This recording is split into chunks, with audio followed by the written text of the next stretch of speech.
और राजेंद्र जी ने मेरे सिर पे हाथ धर के अपने कार्यालय में 500-700 आदमियों के बीच मुझे मेरे घर से ले जा करके ये वादा किया था कि अगली बार मैं आपको टिकट दिलवाऊंगा, मैं आपको चुनाव लड़ाऊंगा, अगले विधायक आप हो। मुझे परेशान कर दिया है, इसका मैं आपका अगली बार एहसान उतारूंगा, हम सब मिलकर आपको चुनाव लड़ाएंगे। अपना जो वादा तोड़ा, लोगों में इसकी सख्त नाराजगी है क्योंकि राजेंद्र जी ने राजेश जी के साथ जो धोखा किया है उस रोष का जवाब लोग वोट की चोट से देने का मन बना चुके हैं।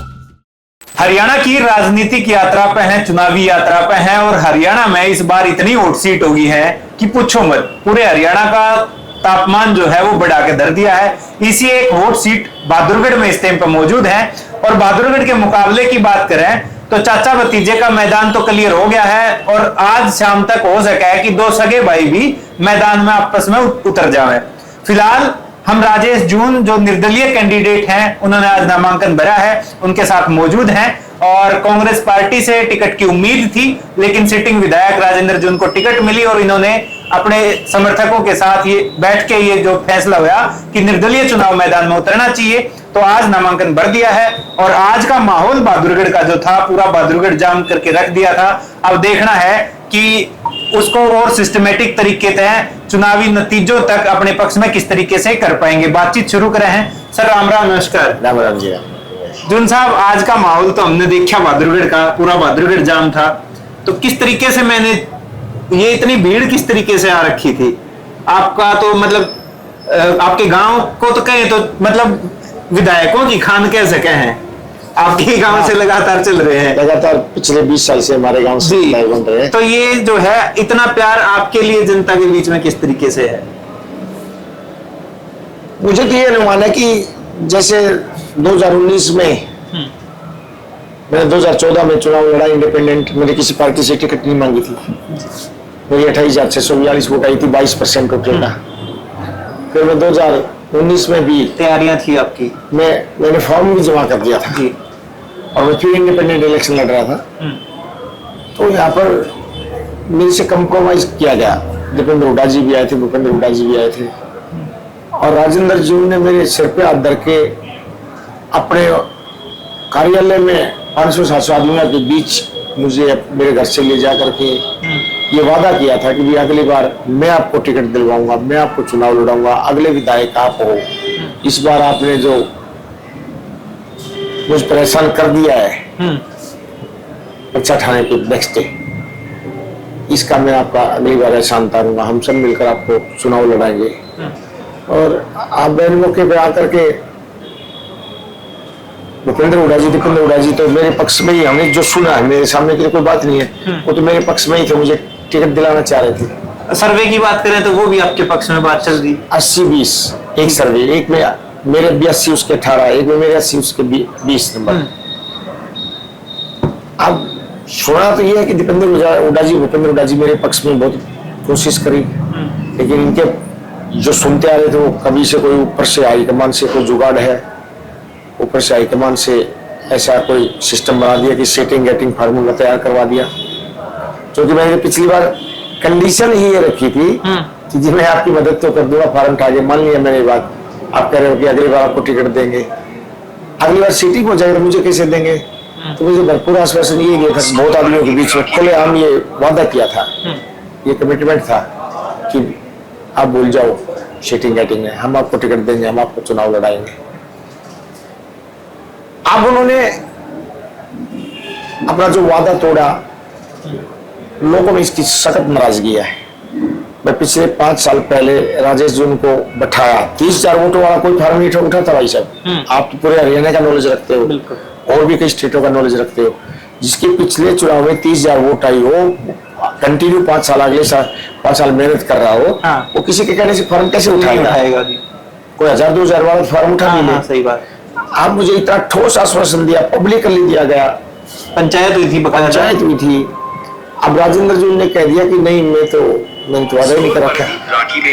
तो लोगों में इस बात का रोष है क्योंकि राजेंद्र जी ने राजेश जी के साथ जो धोखा किया है उस रोष का जवाब लोग वोट की चोट से देने का मन बना चुके हैं। मुझे तो लगता है कि इतनी जो अपार भीड़ आज हमारे आशीर्वाद के लिए इकट्ठी हुई, हमें नामांकन भरने जो गई, इतनी भीड़ आप तो पूरे हरियाणा का आपके पास रिकॉर्ड होगा, पूरे हरियाणा में किसी का नामांकन भरने के समय में इतनी पब्लिक कहीं भी नहीं होगी जितनी आज हमारे में थी। तो लोगों में ये रोष है कि राजेंद्र जून जो इस हल्के के साथ जबरदस्ती कर रहा है, लोगों की इच्छा है 80% राजेश जून और 18-20% आया राजेंद्र जून, दोनों का जो सर्वे था 2 आदमियों का, उसमें से जब एक लोगों की इच्छा को भी मार दिया, राजेश जून से जुबान करके वो भी जुबान से फिर गया, ये देख थूक के चाटने वाली बात होगी। तो लोग इस जोश में है, इस रोश में है। इस बार हम देखेंगे सीटिंग गेटिंग क्या होती है, पहले इसकी सीटिंग गेटिंग ही खत्म करेंगे। और इस जोश में लोग सब मेरी मदद करने का अपना मन बना चुके हैं। अब मैं अभी ऑफिस में आया, पिछली बार आया था जब तो शायद मेरा ध्यान नहीं गया होगा, आप भी नहीं मिले थे तब, भीड़ ज्यादा थी शायद नजर नहीं गई। एंट्री करते ही मंदिर आपने सजा रखा, बालाजी महाराज और गणपति जी बिठा रखे हैं, तो पूरा आशीर्वाद चल रहा है साथ। हाँ देखो, मैं तो धार्मिक प्रवृत्ति का आदमी हूँ जी, कभी से। मंदिरों में, सामाजिक बातों में, पंचायती बातों में, मेरे दादाजी ये कहते थे कि पंचायत में झूठ बोलने वाले का नाश जाया करे। यहाँ इस पंचायत को जो झूठी साबित कर दिया राजेंद्र जून ने, इसका परिणाम भगवान उनको देंगे। पंचायत में तो अभी दे दिया है, समझो इस बार उनका सीटिंग गेटिंग फार्मूला जो है बस ये लास्ट बार चल रही है, आगे सीटिंग को कभी होंगे नहीं, कभी भी नहीं होंगे। ये लोगों ने मन बना चुके हैं कि भाई जो ऐसे एक जिम्मेवार आदमी इतनी बड़ी पंचायत के फैसले को मना कर सकते हैं, तो उसको हम अपनी चौधर नहीं देंगे। अच्छा, विधायक के वैसे देखें कामों के हिसाब से तो क्या लग रहा है, जिम्मेदारी पूरी निभा रहे थे वो? बहादुरगढ़ में आप घूमे हो, क्योंकि अब तो हाँ, अब क्या पहले भी आप घूमे हो? सीट पे कब्जा करने की जिम्मेवारी पूरी निभा रहे हैं। उनका एक ही सोच है उनकी कि बहादुरगढ़ की सीट पे कब्जा रखना, मरता मरो जीवता जीवो, हमने क्या कुछ लेना देना नहीं, हमने अपनी सीट पे कब्जा रखना है। हारो जीतो वो भी कुछ कोई मतलब नहीं है। हफ्ते में 2 दिन आए साहब, कभी कभी तो कोरोना के 2.5 साल तो 1.5 साल तो 2 साल तो मिसिंग एमएलए के आप देखो जगह जगह पोस्टर लगे हुए थे। बहादुरगढ़ में एंट्री नहीं करी, लोग मर रहे हैं, जी रहे हैं, दुख में सुख में। हम तो यहाँ बैठे थे, 2 लोगों के 500 लाशें ढोई है। मेरे दो शमशान घाट है बहादुरगढ़ शहर में, दोनों शमशान घाटों में पिछले 12 साल से मेरे व्हीकल मैंने फ्री में चलाता हूँ। अपनी गाड़ी, नई गाड़ियां 10-10 लाख रुपए की लेकर के, उनके डीजल भी है, उनके पेट्रोल भी है, क्या कुछ खर्चे, बहुत खर्चे हैं। कोरोना के टाइम में कोरोना से डेथ हुई 500 आदमी की लाशें हमने ढोई है। अगले तो पैर भी नहीं रखा यहाँ। इस बहादुरगढ़ शहर में अमीर आदमी भी है, गरीब आदमी भी है। वो पहले भी 10 साल एमएलए रह चुके हैं, 5 साल अभी अपोजिशन में भी रह गए हैं, 10 साल सरकार में रह गए हैं। यहाँ पे 50% आदमी ऐसा है जिसके घर की आमदनी 15,000 के नीचे है। बिल्कुल। उनके 2-2, 3-3 बच्चे हैं। 11वीं 12वीं के बहादुरगढ़ में, मैं आप बता रहा हूँ, ध्यान से सुनो, 11वीं 12वीं कक्षा के बहादुरगढ़ में सिर्फ 7 सेक्शन है। अच्छा जी। हाँ जी। आप 10 साल सरकार के एमएलए रह गए, आपने किसी गरीब आदमी के बारे में सोचा? यहाँ जो बेचारी हमारी कन्याएं, गरीब आदमी की लड़कियां हैं, 92-94% नंबर लेके आ रही हैं, उनको यहाँ एडमिशन भी नहीं मिलते हैं, जगह ही नहीं है। एक एमएलए जब अपने बच्चों की शिक्षा के लिए या स्कूल भी नहीं बना सके, अलग से स्कूल नहीं बना सकते, तो आप उसी स्कूल में आप सेक्शन बढ़वा सकते हो, टीचर बढ़वा सकते हो। ये तो डीसी साहब से भी कह के करवा सकते हो। कितनी बिल्डिंग स्कूलों की जर्जर पड़ी है, जगह है, पुरानी बिल्डिंग है, जर्जर हो रही, कहीं से भी आप रिपेयर करा सकते हो विधायक जी। तो अगर विधानसभा में खड़ा हो गया अपने इस बात को रखे, कौन पास नहीं करेगा? हमारे विधानसभा में तो पूरे 15 साल रह गए विधायक जी ने बहादुरगढ़ के लिए कोई भी क्वेश्चन ही नहीं उठाया, कभी खड़े ही हुए अपनी सीट से। पीछे सी बहादुरगढ़ के सिविल हॉस्पिटल का एक वाकया था कि एक बाथरूम स्ट्रेचर पे शायद एक महिला ने बच्चे को जन्म दे दिया था, डिलीवरी हो गई थी। उस दिन मेरी उनसे बातचीत हुई थी, बोले कि मैं तो लगातार रूटीन में चेकअप पे निकलता हूँ, दौरे करता हूँ अस्पतालों के, और ये तो मतलब वो तो उसका देखो, मैं तो खरे आज हम आमने सामने है, मेरी बात हो सकता है फर्क रह जाए। आम आदमी से पूछिए ना साहब आप, आज से 4 महीने पहले एक बेचारा साइकिल पे एक आदमी आ गया, मैं इतने कार उठा, शादियों के दिन थे, मैं बाहर निकला, अपनी गाड़ी की तरफ तेज चल रहा था, एक साइकिल पे एक आवाज मारी, जुन साहब रुकना, जुन साहब रुकना। मैंने कहा हाँ जी बोलो। और ऐसे ऐसे मेरी बिटिया का 11वीं क्लास में एडमिशन है, आप कृपा करके प्रिंसिपल से फोन कर दो ना मेरा एडमिशन। मैं कहा भाई प्रिंसिपल मेरी माने ना माने, आप विधायक जी के पास जाओ, बेटी का करियर का सवाल है, विधायक जी फोन कर देंगे तो उनकी चल जाएगी। वो एकदम भड़क के बोला, 20 दिन से गेट पे बैठा हूँ, विधायक जी की शक्ल नहीं देखी है, कह रहे थे कल आएंगे, अब तो वीरवार को आएंगे या शुक्रवार को आएंगे, और हम जाते तो कह रहे आए तो थे लेकिन अभी चले गए। 20 दिन से विधायक की अपनी शक्ल ही नहीं देखी है। ये कहाँ चेकिंग करेंगे, वो हॉस्पिटल की चेकिंग वो करेंगे, हॉस्पिटल का बेड़ा गर्क है यहाँ।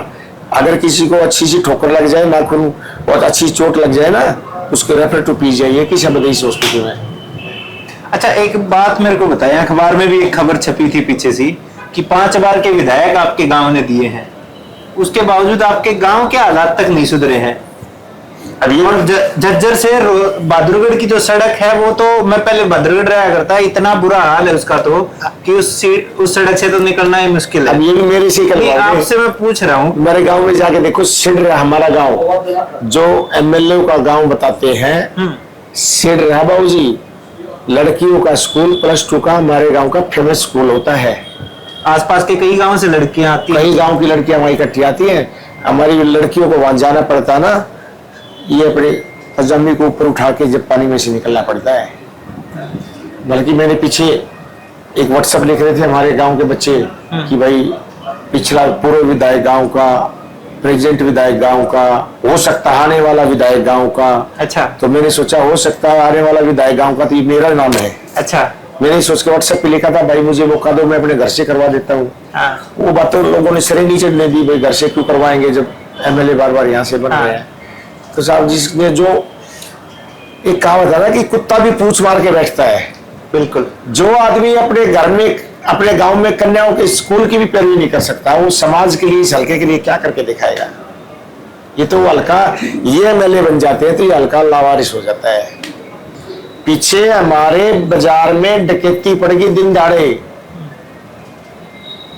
डकैती पड़ गई, अगले दिन रोड जाम भी करा व्यापारी भाइयों ने। हमारे जैसे, आप जैसे और भी जो राजनीतिक आदमी है, सामाजिक आदमी है, वो धरने पे भी गए, उनसे दुख सुख की बातें करने भी गए।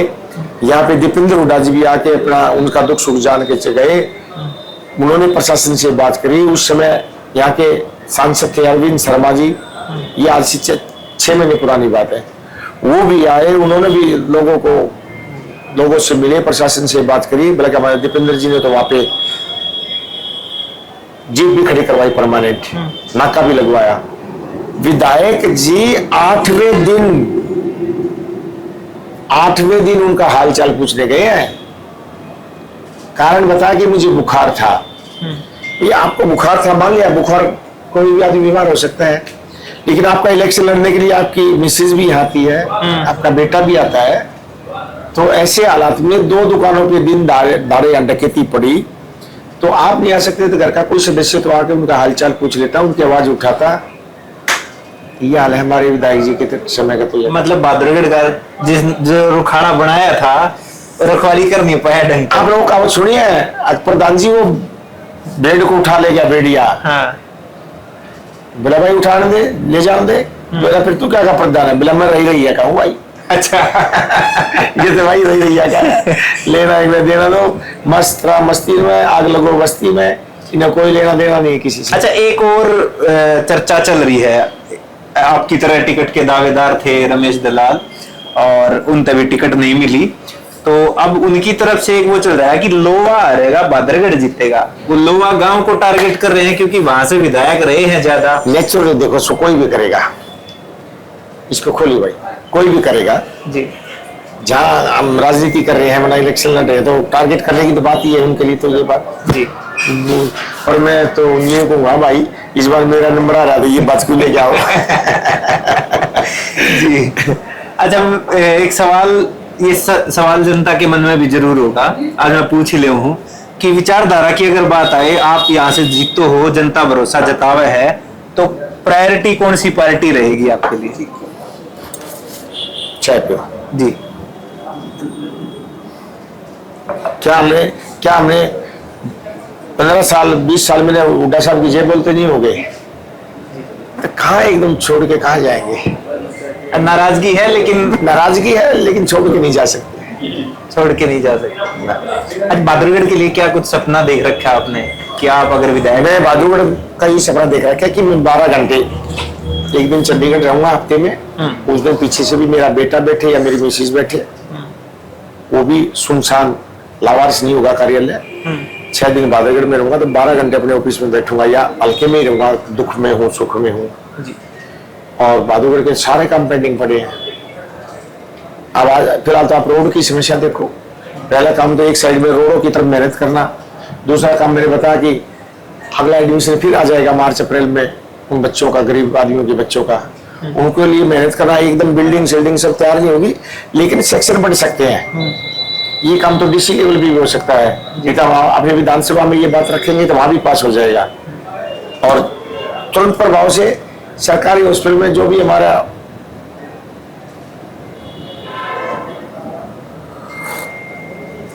हॉस्पिटल के लिए जो भी हमारे मंत्री जी होंगे उनसे मिल करके, यहाँ डॉक्टर हैं, मशीनें हैं, लेकिन कोई केयर करता ही नहीं, अटेंड करता ही नहीं। उनसे मिल करके यहाँ पे चिकित्सा की भी, शिक्षा की भी, इंफ्रास्ट्रक्चर की भी सारी बातों पे ध्यान दिया जाएगा। बल्कि बहादुरगढ़ में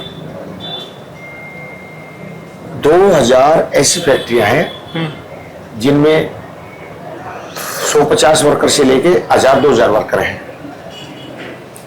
मैं विधायक बनके उन फैक्ट्री मालिकों के पास जाके उनके ऑफिस में जाके नमस्ते करूंगा। ये मेरा सवाल होने वाला था अगला। जी, मैं राजेश जून, विधायक बहादुरगढ़ हूँ। आपने इस बहादुरगढ़ में अपनी कंपनी चलाने के लिए अगर कोई समस्या हो, कोई काम हो तो प्लीज मुझे बताएं, मैं आपकी हेल्प करना चाहता हूँ। लेकिन आप अपने एचआर को बुला लो, ये मेरे लड़के हैं जो परमानेंट 2 यहाँ ऑफिस में रोजगार ऑफिस करके ये नाम से खोल के बैठेंगे। अपने एचआर की मेरे बच्चों की मुलाकात करा दो। आज के बाद आपकी कंपनी में किसी भी लेवल की वैकेंसी निकले, मैनेजर लेवल की या सुपरवाइजर लेवल की, वर्कर लेवल की, चाहे हाउसकीपिंग की, आप कृपा करके एक मौका हमें दे। मतलब प्रायोरिटी बेस पे आप लोकल लोगों को लगाओ और लोकल लोगों की जिम्मेवारी मैं लूंगा। जो यहाँ एक सोच है कि लोकल बच्चे यहाँ तसल्ली से, मेहनत से काम नहीं करते, वो मेहनत से काम करेंगे। हम अपने बच्चों से भी पहले ये बात करेंगे, भाई अपना माहौल बनाना है हमने कि जो बाहर के बच्चे भी यहाँ के मेहनत से काम करते हैं, वफादारी से करते हैं, तो आपने भी मेहनत से वफादारी से काम करना है, जिससे कंपनी भी ग्रो करे, कंपनी भी उन्नति करे और हमारे यहाँ बच्चों को यहीं कहीं काम मिले। बहादुरगढ़ इंडस्ट्रियल हब है। मेरा यही आपसे पूछना था अगला सवाल कि पिछले 5 साल मैंने उनको सिर्फ धक्के खाते देखा है। कोई मंत्री नहीं छोड़ा होगा, मुख्यमंत्री नहीं छोड़े होंगे कि जिस तरीके से इंडस्ट्रियल एरिया के हालात हैं, गलियों के बिजली की सबसे बड़ी समस्या है। बुरा हाल है जी। तो मैं वही तो कह रहा हूँ, मैं विधायक बनकर उनके पास ये जाऊंगा कि पहले जो आपकी समस्या है मैं आपकी लड़ाई लड़ूंगा, आपकी समस्याओं को ठीक करवाऊंगा, आपको सुविधा दिलवाऊंगा। पहले मैं उनके काम करूंगा। फिर मेरी रिक्वेस्ट ये है, जो भी वैकेंसी निकले कृपा करके हमारे लोकल बच्चों को लगाए। मेरा आखिरी सवाल है राजेश जी, एक कैंडिडेट है जिसके पास शहरी सरकार की पावर है, नगर परिषद उनकी है, जिसके पास फिलहाल ऊपर सरकार उनकी है, वो वाली पावर है। दूसरे कैंडिडेट हैं, आपके चाचा भी लगे हैं, तो गांव के हिसाब से तो हमारा पाना भी अलग अलग है। तो उनके पास पावर है कि वो सिटिंग एमएलए हैं और भाई सिर पे भूपेंद्र सिंह हुड्डा, दीपेंद्र सिंह हुड्डा का साथ है। आपके पास कौन सी पावर है? इस चुनाव में कितना आसान है? जनता मेरी पावर है, बहादुरगढ़ हल्के की जनता मेरी पावर है और मेरे पास कुछ नहीं है। बहादुरगढ़ हल्के की जनता की एक ही चाहत है कि एक बार राजेश जून को मौका देना चाहते हैं। राजेश जून ये कहता मैं ऐसा करवाऊंगा, क्योंकि मैं पिछले 30 सालों से 96 से मैं 95 में एयरफोर्स से रिटायरमेंट मैंने ली थी, प्रीमेच्योर डिस्चार्ज। आपके बारे में ये वाली बात मेरे को नहीं पता थी। मैं 96 में जैसे आता, मैं उसी समय से हर साल गौशाला में दान देना, खेल करवाना या बहुत सारे काम, जैसे मैंने अभी शमशान घाट के विकल्प की बताया, या जिन जिन गाँव में 5-6 गांव ऐसे भी जहाँ पीने के पानी की व्यवस्था मैंने खुद कई किलोमीटर दूर से पाइप लगा के घर टूटी वगैरह करवाई। मतलब ऐसा कोई मंदिर धर्मशाला ऐसा है ही नहीं इस हल्के में जो पिछले 20 सालों में बनाओ, जिसमें मैंने अपने कष्ट कमाई से अच्छा सहयोग ना किया हो। जो भी बच्चा खेल कूद करवाते हैं, हमारे यहाँ बहुत खेल कूद होते हैं, हर खेल कूद में मैंने अपना कुछ न कुछ अच्छा सहयोग करना, जो भी बच्चे छोटा मोटा मेडल लेके आते हैं, बच्चों का मनोबल बढ़ाना, मतलब मैं लोगों के बीच में ही रहता हूँ। हर शादी में जाना, हर मरे खरे में जाना, दुख में जाना। और यहाँ हम अब रोने वाले कुछ रो, मैं हॉस्पिटल में लोगों की इतनी मदद करता हूँ। अपना जो ये छोटा सा मेरा क्लिनिक है, छोटा सा हॉस्पिटल है, कि वो लोग मेरे से इतने जुड़े हुए हैं। जो आदमी दूसरे हॉस्पिटलों में भी जा चुका है, फिर कभी यहाँ भी वास्ता पड़ता है, उसको पता चलता है कि दूसरे हॉस्पिटलों में क्या हालात है। और यहाँ का एक मालिक होते हुए वो आपके हालचाल भी पूछता है, आपके 10,000 के 8,000 रुपये भी ले लेता है, आपकी मदद भी करता है। तो बहुत आदमी जुड़ा हुआ मेरे साथ हॉस्पिटल की लाइन से। मुकाबला किसके साथ मान रहे हो? देखो जी, अगर यहाँ 1.5 लाख वोट पोल होंगी तो पब्लिक 75,000, आप ध्यान से लिखना इस बात को कहीं, ठीक है, 50% वोट अकेले मेरे को देंगे, 50 में सब आएंगे। अब 50 में वो जाने मुकाबला उनका आपस में, मेरे साथ किसी अच्छा, दूसरे तीसरे पे कौन आएगा मुकाबला? वो है उनका मुकाबला दूसरे तीसरे का, मेरा किसी के साथ मुकाबला नहीं है। मेरे साथ नहीं, जनता मेरा इलेक्शन लड़ रही है जी, जनता के साथ मुकाबला उनका किसी का नहीं है। धन्यवाद जी जून साहब। तो हमारे साथ राजेश जून थे, निर्दलीय विधायक, जनता की टिकट पर दावेदार, बहादुरगढ़ विधानसभा से हैं। और राजेंद्र जून यहाँ से विधायक हैं, सिटिंग विधायक हैं। इसके अलावा पूर्व विधायक जो नरेश कौशिक, उनके भाई बीजेपी के कैंडिडेट हैं। अब जून साहब से बातचीत करी है। जून साहब के बारे में थोड़ा बहुत और मैं बताऊं तो प्रसिद्ध समाज सेवी हैं। इनका अपना आरजे हॉस्पिटल है बहादुरगढ़ में, और लगातार जनता के सुख दुख में काम भी आते रहे हैं। जनता ने प्यार जो है वो आज दिखा दिया है, और रही सही कसर जो है वो अब 5 तारीख में जनता पूरी करने वाली है। नतीजों का इंतजार रहेगा। तब तक देखते रहिए द हरियाणा स्टोरी। अगली वीडियो में फिर मिलेंगे। कैमरे के पीछे कमल अत्री। राम राम।